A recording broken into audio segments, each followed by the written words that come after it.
Amigos y vecinos, buenas noches y bienvenidos a esta nueva edición de Saludable. Como cada semana, acompañándolos y junto a todo el equipo de Canal 12 con temáticas varias y pensando en toda la familia.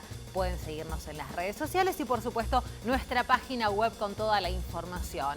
La propuesta de hoy tiene que ver con la fecha que hoy se conmemora a nivel mundial, Día del ACV, y también parte de la charla con Paula Martínez en todo lo referido al síndrome urémico hemolítico.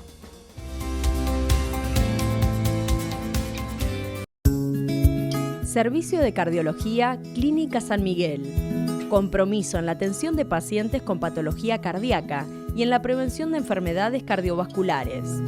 Realizamos diagnóstico y tratamiento para todo el espectro de enfermedades cardiovasculares. Contamos con la tecnología más avanzada en métodos diagnósticos en la zona. Atendemos en forma permanente a pacientes con obras sociales, mutuales, prepagas y también particulares. Electrocardiograma, ecocardiograma, ecodoppler vascular, prueba ergométrica, ecoestrés con apremio físico y farmacológico y estudios de alta complejidad. Servicio de Cardiología, Clínica San Miguel, Edison 430, primer piso. Teléfono 284-421-044. Centro de Especialidades Oftalmológicas, Dr. Fernando Suárez. Un espacio de vanguardia donde la más alta tecnología es puesta al servicio del diagnóstico y tratamiento de las afecciones de la visión. Centro de Especialidades Oftalmológicas, Dr. Fernando Suárez. Soberanía Nacional 284, Trelew. Teléfono 0280 4438 273 15466 0756. Farmacia Central. Las líneas de perfumería más reconocidas. Todas las tarjetas en cuotas sin recargo. Farmacia Central. Desde siempre, acompañando la salud de la gente de Madrid.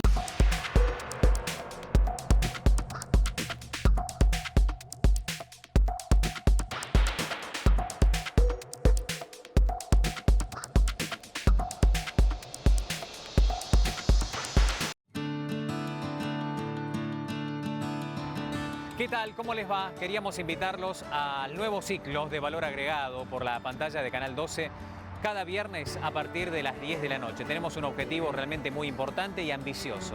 Es visitar y volver a poner en valor ese trabajo silencioso pero efectivo que llevan adelante las pequeñas y medianas empresas, nuestros productores, aquellos emprendedores que necesitan visibilizar todo lo que se realiza en nuestra zona. Un verdadero desafío cada viernes por la pantalla de Canal 12.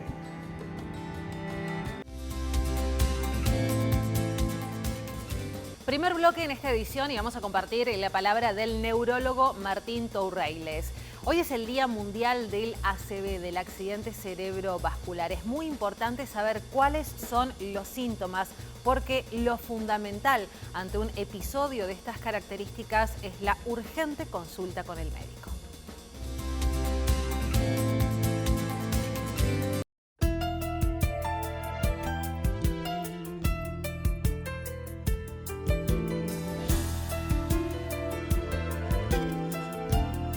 Bueno, Martín, gracias por recibirnos nuevamente y hoy en un día muy especial, Día del ACV, y esto nos obliga a repensar las cuestiones que hacen a la prevención, ¿no? Sí, el ACV es una de las patologías más frecuentes que tenemos en neurología y es una patología tan devastadora y tan frecuente que es importantísima la prevención. De hecho, el ACV, por los datos de la Organización Mundial de la Salud, es la tercera causa de mortalidad a nivel mundial, solamente superados por los problemas cardiovasculares y el cáncer en todas sus variantes. Y además es la primera causa de discapacidad en adultos. Por eso es tan importante prevenirlo para no llegar a este punto. O sea, causa de muerte, un hecho que es totalmente brutal, pero que da sus indicios, ¿no? O sea, si estamos atentos, podemos llegar con tiempo a un especialista. Totalmente. Es importante tener en cuenta que el ACV es algo que inicia súbitamente. Los ACV habitualmente se separan en dos tipos, los que se llaman isquémicos, que es cuando se produce la obstrucción de un vaso sanguíneo de una parte del tejido cerebral, y los que son hemorrágicos cuando se produce la ruptura del vaso, en lo cual se produce también lo que se llama un hematoma intraparenquimatoso o un derrame cerebral. Cuando tenemos algunos de estos eventos, habitualmente los síntomas que aparecen son debilidad en un brazo, trastornos para hablar, desviación de la comisura labial. Y es algo notable. Y es algo muy notorio, o a veces también pueden empezar con un dolor de cabeza muy intenso, el peor dolor de cabeza que han tenido en su vida. Cuando pasa algunos de esos eventos es importantísimo ir inmediatamente a la guardia, porque uno puede aplicar un tratamiento en las primeras 4 horas y media y tratar de reducir el daño. Es importante que mientras más tiempo pase desde que empiezan los síntomas, más lesión se produce en el cerebro y daño potencialmente irreversible. ¿La sintomatología para estos dos tipos de ACV es similar o hay alguna diferencia? El ACV isquémico, que es el más frecuente, habitualmente se produce empieza con la desviación de la comisura labial, trastorno del habla, debilidad de brazo o pierna, pero puede presentar muchos otros síntomas. Puede presentar trastornos visuales, desorientación, trastornos del equilibrio. El hemorrágico generalmente tiende a empezar, habitualmente siempre, con dolor de cabeza muy intenso, seguido de somnolencia, inclusive deterioro del sensorio hasta llegar al coma. Quizás lo importante es insistir en esto. Son síntomas súper notorios que no debemos dejarlos pasar porque en líneas generales el paciente acude a un especialista o lo toma como algo momentáneo y se acuesta a dormir un rato. Habitualmente la gente tiene la mala costumbre de presentar algún síntoma de estos que por ahí le llama la atención, pero deciden esperar un rato a ver si mejoran o inclusive irse a dormir, como bien has dicho. Y es importante crear la conciencia de que eso no debe ser así. No importa que sea un fin de semana o que sea de madrugada, cuando uno tiene estos síntomas tiene que acudir a la guardia inmediatamente.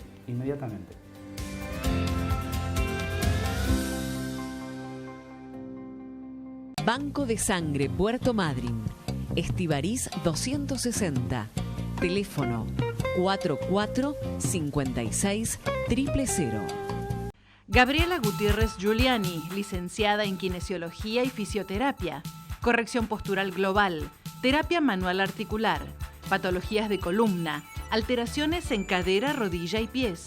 Newbery 646 Puerto Madryn, teléfono 154 83 28 48.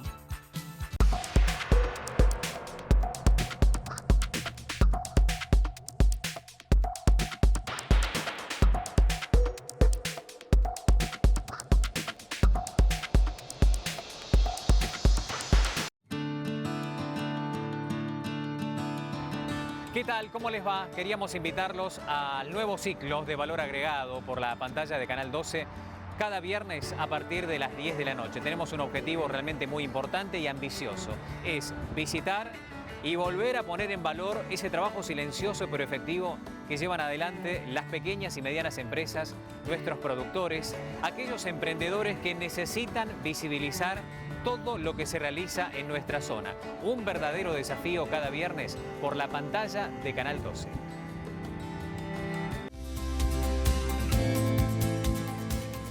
Segundo bloque en esta edición y volvemos a hablar del síndrome urémico hemolítico. Decimos volvemos porque es una temática que hemos abordado en más de una de las propuestas de Saludable, pero comienza a subir la temperatura, comienzan los días más lindos y hay que insistir con los recaudos a la hora de manipular y guardar los alimentos. La palabra de Paula Martínez.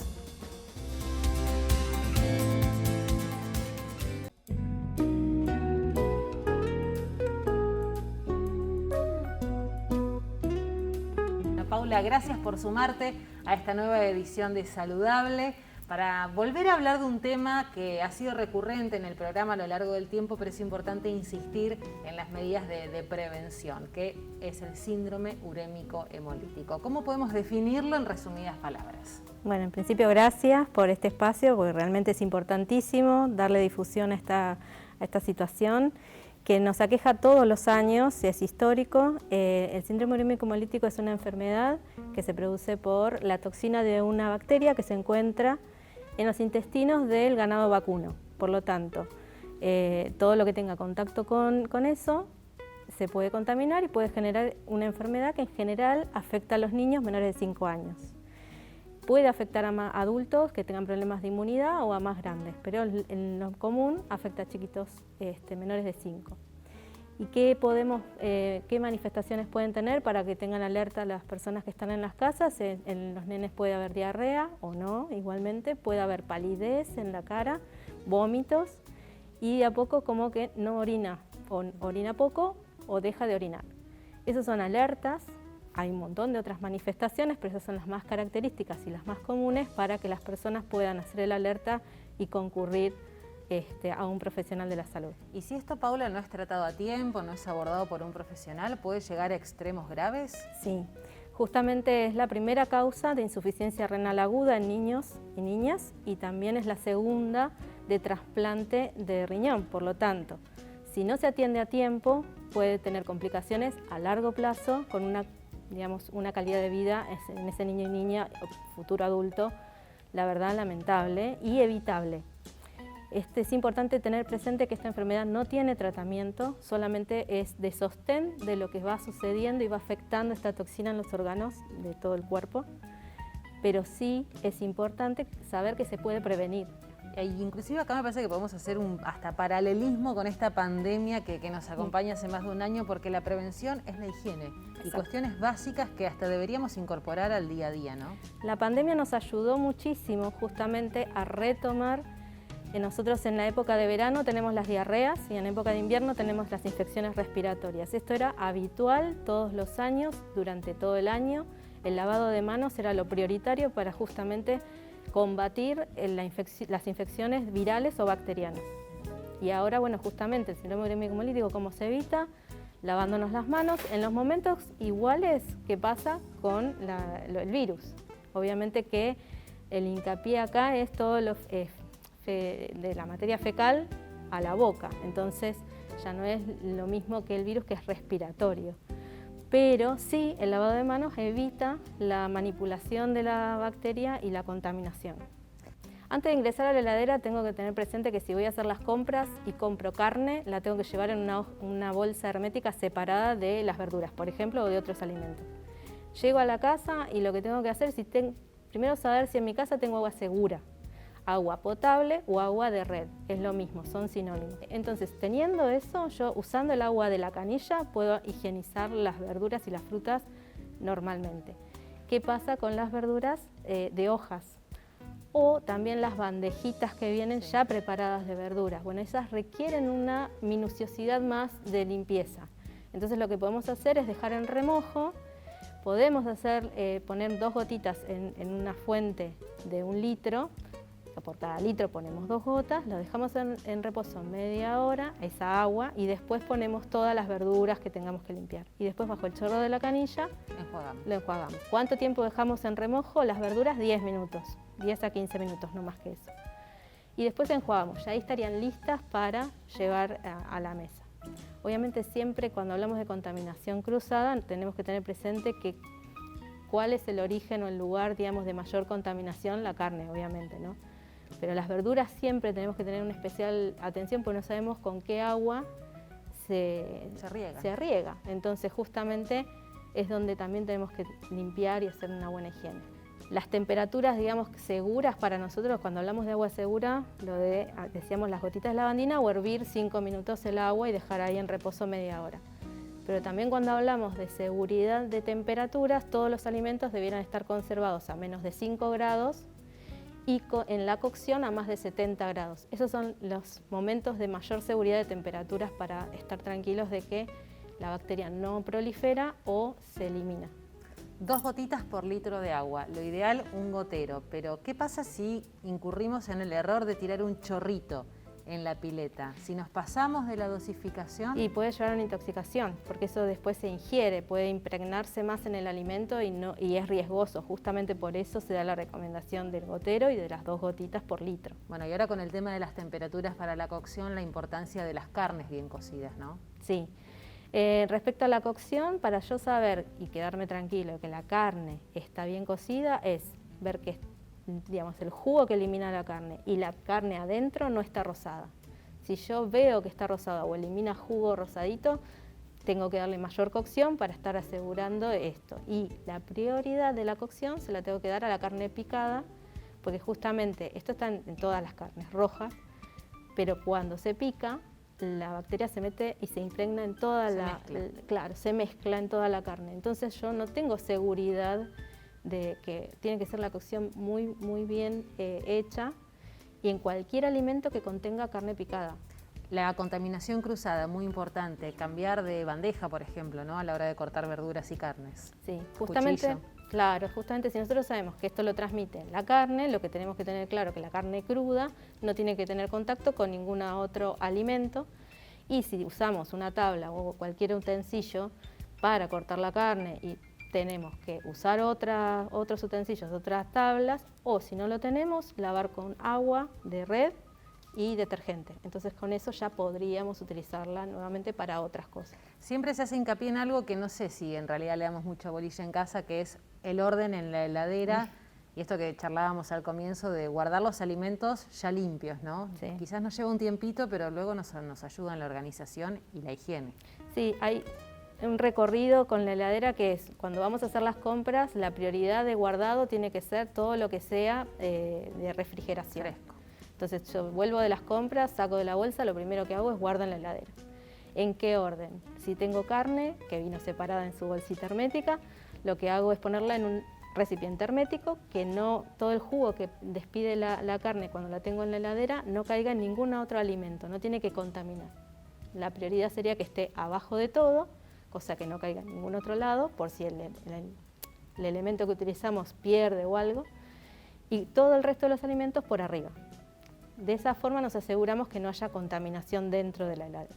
Y algo que también hay que tener en cuenta con respecto a la heladera y la conservación de los alimentos es, puedo hacer una comida y queda en la mesa. Más de 2 horas, si un alimento queda fuera de la heladera, hay riesgo que prolifere la bacteria. Aunque esté cocinado. Aunque esté cocinado. Ah, mira. Entonces, dentro de la heladera, si hay un alimento que ya está cocinado, más de 4 días no se recomienda que se consuma. Y fuera de la heladera, más de 2 horas no se recomienda que se consuma. Siempre, si queda un resto de comida, se puede guardar en la heladera y volver a consumir al día siguiente o a la tarde, pero no se podría consumir si quedó más de 2 horas. Argentina es uno de los países con mayor cantidad de casos, ¿no? Sí, del continente. Llama la atención, pero no tanto, porque justamente tenemos el ganado vacuno en la mayor cantidad. Hay lugares donde son muy prolijamente evaluados, los lugares donde se hace la faena y donde se hace, donde está no hacen pastoreo, donde los tienen para la reproducción, y en otros lados no. Entonces justamente eso puede empeorar la situación. Bueno, confiamos en que la pandemia, si hay algo positivo que nos está dejando, es un poco colaborar a estas cuestiones de higiene. Sí, darnos en la alerta, llamarnos la atención, pero también entender, de que una pastilla no salva esto. Lo que salva es justamente las medidas que cada uno puede implementar y el autocuidado y el cuidado de la familia. Paula, muchísimas gracias. No, a vos.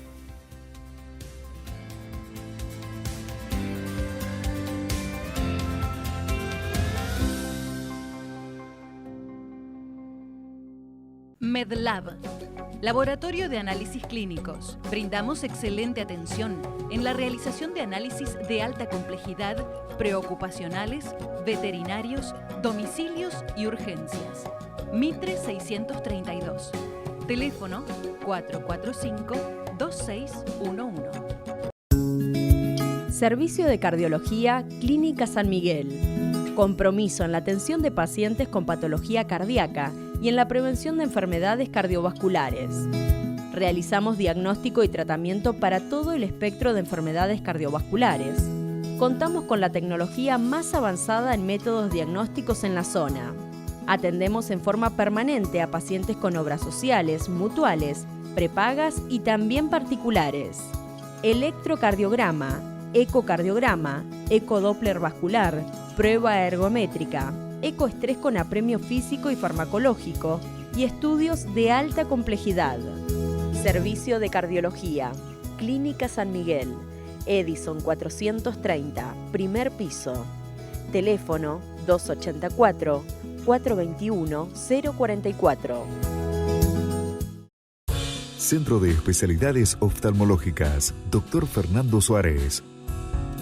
Un espacio de vanguardia donde la más alta tecnología es puesta al servicio del diagnóstico y tratamiento de las afecciones de la visión. Centro de Especialidades Oftalmológicas, Dr. Fernando Suárez. Soberanía Nacional 284, Trelew. Teléfono 0280 4438 273 15466 0756.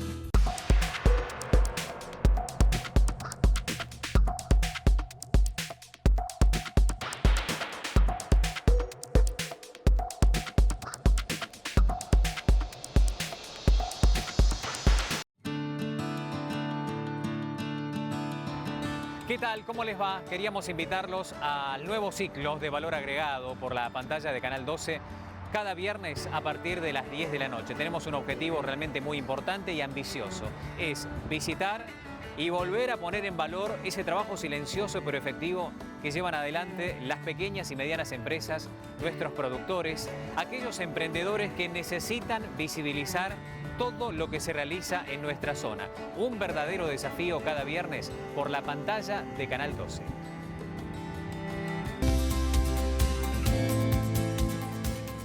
Y volvemos en este último bloque al consultorio del neurólogo Martín Tourreiles en el marco del Día Mundial de la ACV. ¿Cuáles son los síntomas? ¿Cuáles son las causas? Pero por sobre todo, ¿cómo prevenir esta situación que puede llegar en los casos extremos a la muerte? Los índices de mortalidad también son uno de los temas que abordamos en nuestra charla con él.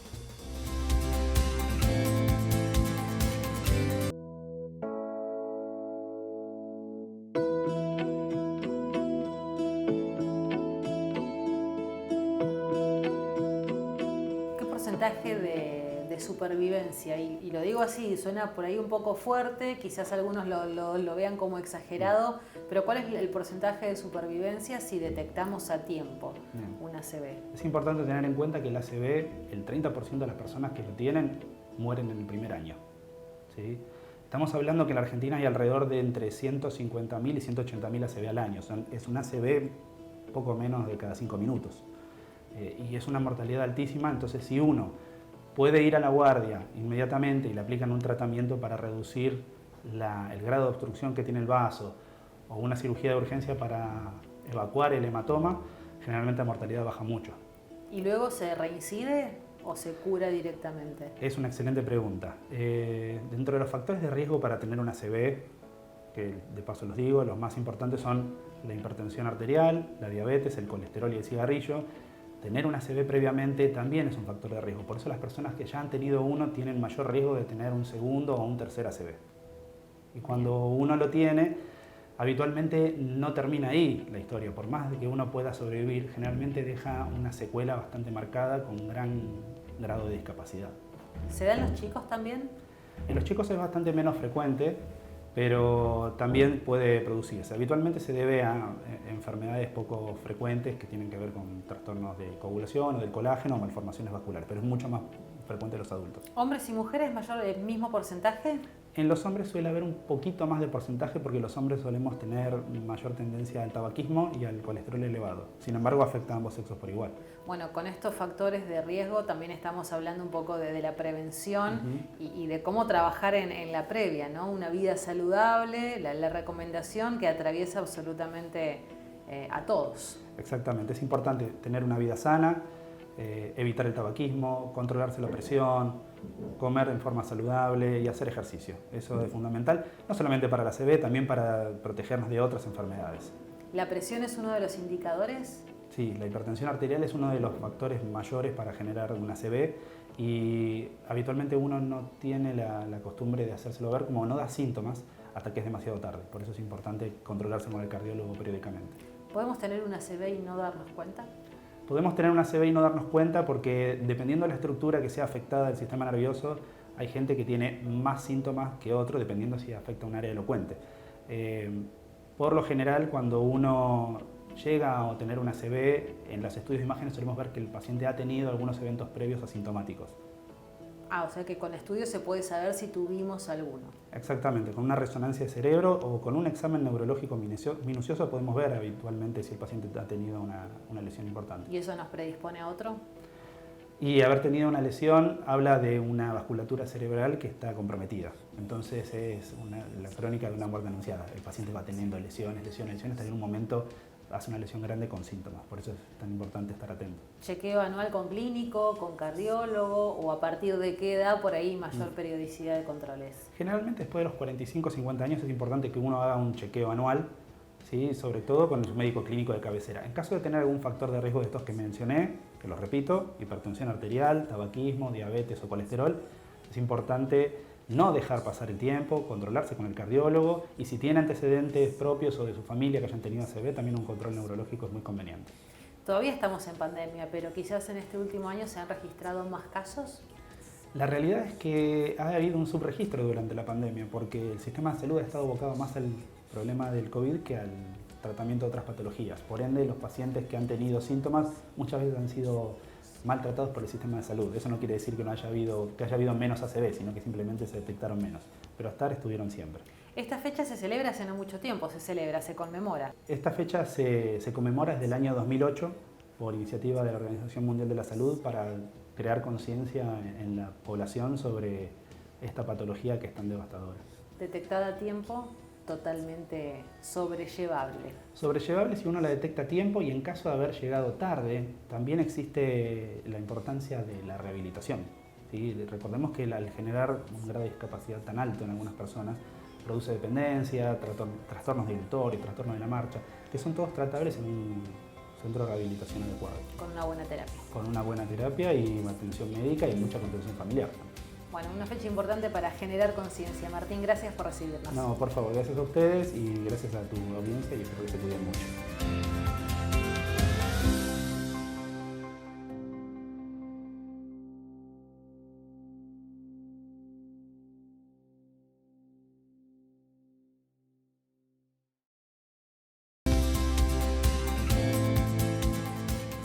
Tramo final en esta edición, esperemos que hayan disfrutado de la propuesta y por supuesto pueden volver a ver el programa a través de las redes sociales y toda la información en www.canal12web.com. El agradecimiento a todos los que nos acompañan semana a semana y será hasta el próximo viernes.